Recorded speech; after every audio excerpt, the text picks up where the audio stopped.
স্বার্থের বিষয়ে গার্মেন্টস মালিকরা সংগঠিত থাকলেও শ্রমিক নেতাদের মাঝে বিভেদ স্পষ্ট, এমন কথা বললেন শ্রম ও কর্মসংস্থান বিষয়ক মন্ত্রণালয়ের সচিব AHM শফিকুজ্জামান।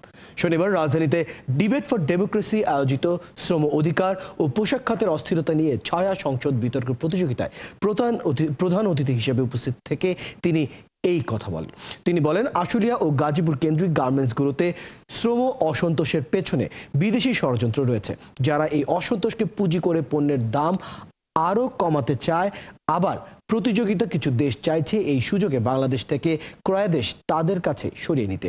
শ্রম সচিব আরও বলেন, রাজনৈতিক এবং পরাজিত একটি শক্তিও শ্রমিকদের আন্দোলনে উস্কানি দিচ্ছে। তিনি জানান, আন্দোলনের এই সময় শ্রমিকরা মজুরি বৃদ্ধি সহ 25 দফা দাবি দিয়েছিল।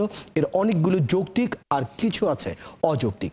তিনি দাবি করেন, শ্রমিকদের দাবির বেশিরভাগই পূরণ করা হয়েছে, বাকিগুলো ধাপে ধাপে পূরণ করা হবে। আমাদের যেমন ফেয়ার প্রাইসের কথা বলা হয়, আমরা কি ফেয়ার প্রাইস পাচ্ছি? ফেয়ার প্রাইস কিন্তু পাচ্ছি না। আমাদের যারা বায়ার, আমাদের এখানে যত আনরেস্ট থাকবে তত তারা বার্গেনিং পাওয়ার তাদের বেশি থাকবে, আমাদের কম থাকবে। তাহলে তাদের একটা নেটওয়ার্ক থাকবে, যে অর্থাৎ এখানে আনরেস্ট রাখতে পারলেই তারা কম দামে আমাদের কাপড় নিতে পারবে। আমাদের কাছাকাছি যারা আছে তারা তো একটা নেটওয়ার্ক করবে, যে আমাদের বাংলাদেশকে অস্থির দেখাতে পারলে, বাংলাদেশে এখানে আনরেস্ট থাকলে কি হবে, যে আমাদের অর্ডারগুলো এখানে ডাইভার্ট হয়ে যাবে।